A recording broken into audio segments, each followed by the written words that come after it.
저는 스터디룸에 와 있습니다. 그리고 지금 하고 있는 거는 설문조사를 이제 시작을 해야 되는데, 설문조사를 구글 그 폼으로 만들어 놓고 이제 내일부터는 게시를 해서 답변을 받아야 될 것 같은데요. 이렇게 일단은 일정을 적어놨거든요. 일주 첫째 주에 설문지를 완성을 해서 일주일 동안 배포를 해서 답안을 받고, 그 다음은 SPSS라는 프로그램을 써서 분석을 하고, 마지막 9월 초반 2주 동안은 이 결과에 대한 보고서를 작성을 하려고 합니다. 그래서 이게 아마 두 번째 논문에 들어갈 부분이기도 하거든요. 그래서 일단은 8월 한 달은 사실 방학이긴 하지만 7, 8월이 방학인데, 제가 9월 달에 이거를 시작을 해버리면은 너무 전체적인 일정이 뒤로 쫙쫙 밀려버릴 것 같아서, 그리고 제가 또 9월에 여행을 가기 때문에 미리 8월 달에 다 해치워 놓는 게 좋겠다 해서 일단 시작을 먼저 하게 됐거든요. 그래서 이렇게 초등교사의 비판적 다문화 교육에 대한 인식조사라고 제목을 짓고 내용을 쭉쭉쭉 해서 만들어 보니까 의외로 페이지가 많이 나오는 거예요. 그래서 일단은 뭐 기초 정보를 해가지고, 그 다음에 설문지의 내용에 대한 이론적인 배경을 설명하는 페이지 하나. 그래서 비판적 다문화 교육이 어떤 교육론인지, 어떤 내용을 담고 있는지에 대한 좀 간단한 개요를 넣어놨습니다. 그래서 핵심 컨셉이 뭐고 아이디어가 뭔지에 대해서 설명을 하고, 이 설문지가 5개 영역으로 나뉘어져 있고, 이 영역별로 4개의 문항을 포함하고 있어서 총 20개 문항의 설문지가 될 거거든요. 그래서 첫 번째 비판적 다문화 교육에 대한 교사인식, 두 번째 다문화 교육과 언어 수업 듣말일스와의 관련성, 세 번째가 교사의 준비도, 네 번째가 교실 적용의 어려움, 다섯 번째가 교실 적용에 대한 교사 인식입니다. 살짝 단어를 어떻게 바꿀까를 지금 생각하고 있어가지고 아직까지는 수정 중에 있고요. 이렇게 섹션별로 나누어서 영역 1, 한 다음에 리커트 스케일 6점 척도로 해서 4개 문항씩 담아놨고, 그 다음 넘어가면은 영역 2, 영역 3 하고 쭉쭉쭉쭉 넘어가면은 마지막 마무리에 설문조사가 끝이 났고 커피 쿠폰을 나눠드립니다. 추첨을 통해서 원하시는 선생님께서는 연락처 남겨주세요. 그리고 하나는 제가 이 설문조사를 기반으로 이제 수업안을 개발을 할 텐데, 이 수업안을 교실에서 적용을 희망하시는 선생님들께서는 연락처를 남겨달라. 제발. 이렇게 써있습니다. 제발은 괄호 안에 써져 있어요. 아무튼 그래서 여기까지가 제가 구성한 설문조사고요. 이거를 게시를 하면은 이제 링크가 나오니까, 이 링크를 일단은 저의 아름 동료 친구들과, 그리고 그 인디스쿨에 보면은 이런 설문조사를 게시하는 게시판이 있더라고요. 그래서 거기에다가도 한번 올려볼 생각입니다. 여기까지가 저의 근황입니다. 이거는 학업적인 근황이고, 개인적인 근황은 개인적인 근황? 일단 7월 한 달은 한 달 동안 가족여행을 해서 그 부모님과 이모님이 오셔가지고 여기 기숙사에서 기숙사를 한 달 동안 렌트를 해서 한 달 살이를 하셨습니다. 그래서 남부 프랑스도 다녀오고 남부 스페인하고 바르셀로나에 있으면서 여기저기 다녀오고 진짜로 알찬 시간 보냈어요. 진짜 기숙사가 너무 좋거든요. 왜냐면 제가 지금 살고 있는 이 대학원동은 모든 그 건물의 모든 실이 다 2인실이에요. 근데 이제 학사동으로 가면 2인실부터 해서 5인실까지 있거든요. 그럼 이제 방 크기가 점점 더 커지죠. 그리고 5인실을 제가 빌렸는데, 왜냐면 이 5인실이 가장 저렴합니다. 한 달에 230만 원 정도 했었던 것 같아요. 근데 그 구조가 되게 그 리조트나 펜션, 리조트형 숙소거든요. 그래서 여기가 이제 식당, 학식 같은 게 구비가 안 되기는 한데, 뭐 다른 일반 대학교의 학식처럼 뭐 쿠폰을 끊어서 아니면은 학생증으로 이렇게 태그해서 먹는 그런 데가 아니고 직접 다 사 먹어야 돼요. 학생이라고 더 저렴하고 이런 것도 없거든요. 그래서 대부분이 다 요리를 해서 먹습니다. 그래서 여기가 5인실이 좋았던 게, 일단 매우 널찍하고 방 3개, 거실, 부엌, 화장실 2개 이렇게 돼 있었거든요. 그래서 무조건 5인실이다 해가지고 5인실을 예약을 해놓고 한 달 동안 여기를 기지를 삼아서 여기 뭐 위로도 갔다가 아래로도 갔다가 이렇게 여행을 다녀온 거였어요. 근데 이게 한 달에 230만 원인데 3명이 묵었어요. 그래도 계산을 해보니까 1박당 거의 7, 8만 원 꼴밖에 안 되는데, 그러면 한 사람이 부담하는 게 거의 3만 원, 4만 원이 안 되는 거예요. 진짜 저렴한데 숙소의 상태는 굉장히 좋고 부대시설도 매우 좋고, 그리고 여기가 제일 부모님 입장에서, 어른들 입장에서 제일 마음에 들어 하셨던 거는 산중 깊은 곳에 있습니다. 그래서 어딜 봐도 숲이 보이고 어딜 봐도 녹지가 보이기 때문에 정말 좋아하셨습니다. 진짜 고요하고 조용하거든요. 이게 바르셀로나의 그 도심의 그 북적거림과 시끌시끌한 문화 예술 생활을 원한다면은 여기가 알맞지 않은 곳이기는 해요. 경제적인 면을 차치하면은. 여기가 시내에서는 지하철 타고 열차 타고 40분 정도 걸리는 거리에 있거든요, 이 학교가. 그래서 매번 나는 문화생활을 제대로 진짜 만끽하려면 매번 왕복 그래도 1시간 반은 생각을 해야 되는데, 굳이 그런 게 아니다. 나는 관광은 그냥 관광지에서 할 거고 집에 돌아오면은 조용한 곳에서 쉬고 싶다 하는 분들한테는 진짜 최적이었거든요. 저희 가족의 그 어른분들이 다 자연 러버들이셔가지고 여기를 진짜 정말 만족하시고 진짜 떠나기 싫어하셨습니다. 물론 저도 보내고 싶지 않았지만, 아무튼 그렇게 7월 한 달의 여행이 끝났고요. 저희 이제 가족여행을 시작합니다. 한 달 동안. 그래서 저희 그 기숙사에 있는 숙소를 빌렸어요. 그래서 지금 5인 기숙사를 보여드릴게요. 여기 보시면은 싱글 침대 하나 있는 사무실처럼 되어 있는 제일 작은 방이 하나 있고, 그리고 옷장 이렇게 기본으로 있고, 그러니까 옷장, 침대, 책상은 방마다 기본이에요. 그리고 여기로 들어가면은 중문이 하나 나오고, 여기가 부엌입니다. 취사할 수 있는 곳. 냉장고, 여기 인덕션, 싱크, 위에 찬장 하고, 여기가 이제는 거실인데 테이블 있고 소파 있고 기타 등등 어쩌고저쩌고 있고, 저가 지금 거주하고 있는 생활동에서 제일 먼 곳에 배정을 해주셨는데, 이게 이유가 여기가 아예 기숙사 동이거든요. 그래서 저렇게 생긴 건물 쭈루룩 다 기숙사예요. 그래서 A, B, C, D, E, F, G, H, I, J, K 뭐 쭉쭉 엄청 많거든요. 건물 동이. 그래서 제가 그 기숙사 측에 요청을 한 게 최대한 조용한 곳으로. 왜냐면 저기 위로 가면은 펍, 카페, 레스토랑 같은 그 몰려있는 곳이 있어서 거기는 밤이 되면 되게 번잡스러워져요. 학생들이 모여가지고 막 축구 경기 보고 이벤트하고 이래가지고. 그래서 제일 조용한 데로 주세요 하니까는 여기로 주셨어요. 여기가 제일 끝 건물이라서 좀 사람들이 안 모일 만한 곳이긴 하거든요. 여기 앞에 수영장 있고, 그 모래 발리볼 하는, 비치 발리볼 같은 거 하는 데 있고, 그리고 저기에는 이제 축구장인데 진짜로 풋살 엄청 열심히 하더라고요. 매일 저녁마다 하더라고요. 그리고 거실 쭉 가서 이쪽으로 들어서면은 여기 1번 화장실 이렇게 있고, 이쪽에는 2인실이 이렇게 나옵니다. 침대, 책상, 옷장, 그리고 마찬가지로 세트. 그리고 여기 창문으로 보면은 여기 건너편에 저 건물 있죠. 이게 위로 그냥 쭉 이어져 있거든요.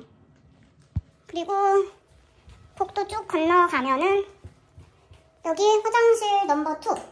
그래서 샤워, 안쪽에 들어가면 샤워실 있고, 변기, 세면대.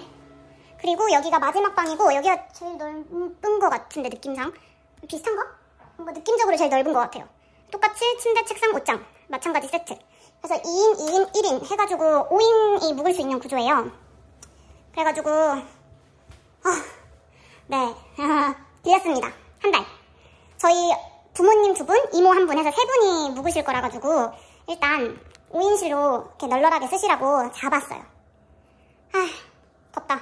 여기가 근데 맞아, 여기가 근데 석사동하고 다르게 여기 에어컨이 없어요. 히터는 되는데 에어컨이 없어가지고 지금 매우 걱정입니다. 진짜 지금 유럽 전역에 폭염이 엄청 심하다고 들었거든요. 막 스페인도 지금 난리예요. 진짜 더워요.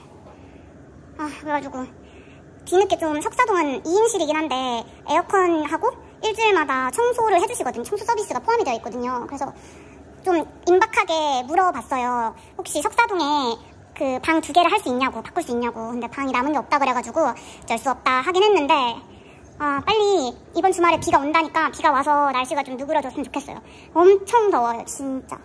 에어컨 없어가지고 좀 걱정이 되긴 하지만 뭐 어떡해. 내 방은 에어컨 있으니까 괜찮음. 아무튼 괜찮다. 근데 여기서 그 교환학생들은 학부동을 쓰니까 이런 데 오거든요. 되게 재밌을 것 같은데요. 다른 나라 막 여러 나라들 모여가지고 이렇게 있으면은. 아무튼 전 에어컨 있는 제 방으로 돌아가겠습니다. 7월 여행을 하면서 저는 계속 그 외국인 거주증 연장 처리 일을 보고 있었거든요. 그래서 제가 9월 말일에 만료가 되기 때문에 8월 1일자가 공식적으로 신청 가능한 첫날입니다. 그래서 부모님이, 가족들이 7월 31일 날 떠나셨어요. 그래서 저는 8월 1일 되자마자 바로 신청을 했습니다. 그래서 8월 1일 날 신청을 해서 그 레주엘도라고 그 확인증이 있습니다. 그래서 그 확인증을 받아놓은 상태고, 확인증이란 거주증이 연장이 될 거다 라는 게 아니라 신청을 했다는 확인증입니다. 너 비자 연장을 신청했구나 라는 확인증이에요. 그래서 그 확인증은 심사를 기다리는 상태라는 뜻이에요. 그래서 비자 연장을 신청하면서 제가 온라인으로 이거는 제출을 하는 거거든요. 그래서 그 온라인으로 첨부한 서류들이 공무원에 의해서 검토가 되는데, 이 검토를 하고 나서 승인이 되기도 하고 반려가 되기도 해요. 반려라기보다는 서류가 미흡하니 서류를 추가적으로 제출해라, 이렇게 두 가지 결과가 나오거든요. 그래서 이제 승인이 되면은 앞으로 나아가는 거죠. 반려가 되거나 서류 미흡하다 하면은 뭐가 미흡한지 그 결정문을 보고서는 더 서류를 구비해서 다시 제출해야 돼요. 이거는 별로 생각하고 싶지 않은 옵션이고, 내게 바로 승인이 됐다 했을 때 이 승인까지 걸리는 시간이 대체적으로 한 달 반쯤인데, 지금이 모두가 휴가를 떠난 8월이라는 거를 감안했을 때 저는 스스로 2달 정도를 생각하고 있고요. 그러면 8월, 9월, 뭐 9월 말, 10월 초쯤 됐을 때 승인됐어요. 신청 성공 했다고 치면은 거기서 이제 다시 시작이에요. 신청을 성공했으면 그 외국인 거주증 카드를 보면은 주민등록증처럼 생겼어요. 지문이 찍혀 있거든요. 그러면 이 카드는 만료가 됐으니 날짜가 적혀져 있거든요. 만료일자, 뭐 몇 월 며칠 이런 식으로. 근데 이 기존의 거주증이 만료가 된 거니까 새 플라스틱 카드를 만들어야 된다는 거거든요. 그래서 승인이 났다 그러면 다시 경찰청에 예약을 잡습니다. 그 예약은 지문 등록을 위해서. 그래서 지문 등록 예약을 잡는 게 이게 또 빡세요. 어쨌거나 근데 잡아야 돼요. 그래서 예약을 잡았다 하면은 가서 지문 등록하고 서류 제출하고 그리고 다시 한 달을 기다립니다. 그러면 지난번에 저는 딱 한 달 기다리니까 나왔거든요. 그 지문 등록하러 경찰서에 갈 때 또 확인증을, 종이 서류를 줘요. 그럼 그거 잃어버리지 마 하고선 주는데 거기에 이제 날짜가 나와 있어요. 몇 월 며칠부터 외국인 등록증 픽업할 수 있다 이렇게 나와 있거든요. 근데 그게 지난번에 제가 첫 번째 발급받았을 때는 딱 한 달이었어요. 그래서 이번에도 비슷할 것 같은데, 그래서 이거 타임라인을 생각을 해보면 제가 8월 1일자에 서류를 제출을 했으니까 2달 걸려서 승인이 난다고 쳤을 때 10월 초라고 치면은 제가 경찰서에 그 예약을 바로 잡겠죠? 뭐 2주 걸려서 10월 중순쯤에 예약을 한다. 그러면 10월 중순에 이제 경찰서 가서 서류 제출하고 지문 찍고 작업을 마치면 또 한 달을 기다려야 되니까 정말 빨라도 11월 중, 뭔가 중간에 일이 생기거나 녹록지 않은 과정이 껴있다면은 늦으면은 12월에는 제가 2번째 외국인 거주증을 받을 수 있지 않을까 이렇게 생각을 하고 있습니다. 아무래도 제가 이번에 이 외국인 거주증을 받는 게 두 번째잖아요. 그러면 기간을 이 학업계획서에 명시된 기간에 따라서 최대한 길게 나오게끔 해준다고는 해서 제발 2028년까지 나오기를 기대하고 있습니다. 이걸 계속 생각하고 있으면 또 스트레스니까 일단 제가 제출하고 어차피 2달은 기다려야 돼가지고 그냥 생각 안 하려고 하고 있고요. 그리고 레그레소라고 또 다른 그 확인 증서가 있는데 그거는 목적이 뭐냐면 내가 외국인 거주증에 명시되어 있는 기간이 만료가 됐어. 만료가 됐는데 그 기간 이후에 해외여행을 해야 되는 거예요. 그러니까 스페인을 떠나야 되는 거예요. 그럴 경우에는 다시 스페인에 돌아올 수 있다. 거주증 연장을 이미 신청한 상태다. 이거를 확인해주는 문서거든요. 근데 제가 거주증에 명시되어 있는 유효 일자 안에 여행을 갔다가 다시 돌아오기는 하는데 괜히 찝찝한 거예요. 그래서 레그레소를 발급을 받을까 말까 지금 고민을 하고 있는 상태예요. 그것도 국제학생처에 가서 여쭤보니까 말이 다르더라고요. 한 직원 한 분은 혹시 모르니까 뭐 천재지변, 재해, 재난, 갑작스러운 사고 이런 것 때문에 원래는 28일날 돌아와야 되는데 돌아오는 날짜에 못 올 수도 있지 않느냐. 그럴 경우를 대비해서, 만일을 대비해서 레그레소 만들어서 가라 라고 하시고, 또 다른 직원분은 다른 번에 갔더니 이거 레그레소 어차피 만들어봤자 외국인 거주증의 유효일자, 만료일자가 지난 다음에 효력이 생기는 문서다. 그래서 너의 경우에는 하등 필요 없는 상황에서 문서 하나를 떼는 거다. 그리고 문서 하나 떼는 게 뭐 복사집 가서 출력하는 게 아니라 이것도 세금 내고 모시기 다 필요하고 경찰서에 예약 잡아야 되고 가서 직접 받아오는 거거든요. 그래서 뭐하러 그런 고생하냐. 너의 경우에는 필요가 없다. 이렇게 하셔가지고 제가 생각을 지금 하고 있는데 제일 어려운 부분은 경찰서에 예약을 잡는 거예요. 나머지는 제가 파일 이미 다 갖고 있고 제출해야 되는 서류 다 갖고 있고 은행에 가서 세금 내는 것도 제가 이제 스페인 카드를 만들어가지고 온라인으로 할 수 있거든요. 근데 경찰서에 예약 잡는 게 제일 어려워요. 제가 기술이 없어서 그런 걸 수도 있는데 너무 빡세요. 그래가지고 진짜 그 약간 인터파크에 그 이미 선점된 좌석입니다 이거 뜨잖아요. 매번 그래요. 그래서 경찰서의 예약을 이번 주 다음 주 내로 잡을 수 있으면은 시내 나가는 김에 방문해서 이거 서류를 받아오고 아니면은 레그레소 없이도 저는 사실 문제가 없는 상황이다 보니까 그냥 여행을 가는 수밖에 없고 그렇습니다. 그래서 이게 제 학업적인 상황 이외의 개인적인 근황입니다.